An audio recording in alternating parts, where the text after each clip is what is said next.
With the combined momentum of your forward step, the twist of your torso, and the swing of the rifle, the butt stroke can strike your opponent at over 18 miles per hour, carrying well over 550 pounds of force.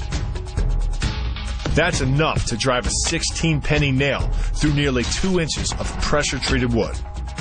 Add a follow-up slash and thrust with a bayonet, and the butt stroke becomes a real killer.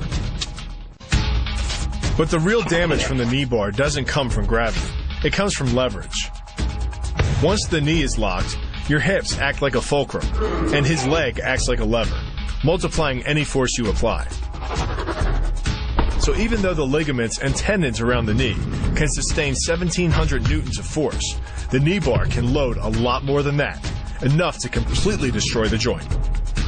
To do that, the Marine pushes his opponent at a location above the center of mass, while using his sweeping leg to create a tripping point, which is below his opponent's center of mass. Once the loss of stability has occurred, gravity does the work, and the damage.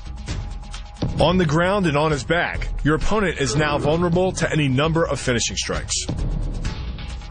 Working much like a nutcracker, your forearm and biceps apply pressure to your opponent's carotid arteries. Located on either side of the trachea, these two arteries are the only way to get blood to the brain. It can take less pressure than squeezing an orange to stop the flow of blood to the arteries. And with no blood flow, the brain shuts down almost instantly. Fight over. The key to the double is to hit your opponent below his rib cage, which knocks him off his center of gravity. Wrapping your arms around his legs prevents him from regaining it. Your forward momentum, coupled with the upward thrust of your hips, gets your opponent airborne. Driving him to the mat can yield over 3,000 pounds of injury-producing force.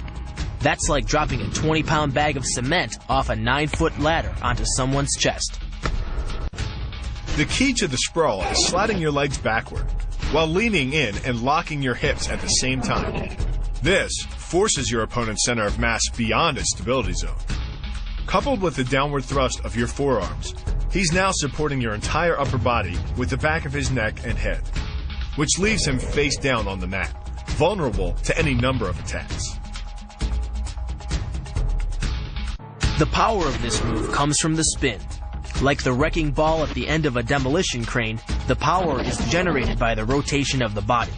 In conjunction with the snap of the knee, the foot achieves a velocity of nearly 30 miles per hour. When the heel connects with the solar plexus, it transfers 1,400 pounds of force, enough to damage internal organs and fracture multiple ribs. The move gets its power from the pressure exerted by your legs. The first leg imparts pressure to the carotid artery. The second leg, working in conjunction with your arms, optimizes that pressure, transforming you into a human vice grip. If your opponent doesn't tap out, he'll pass out. Much longer and permanent brain damage can ensue.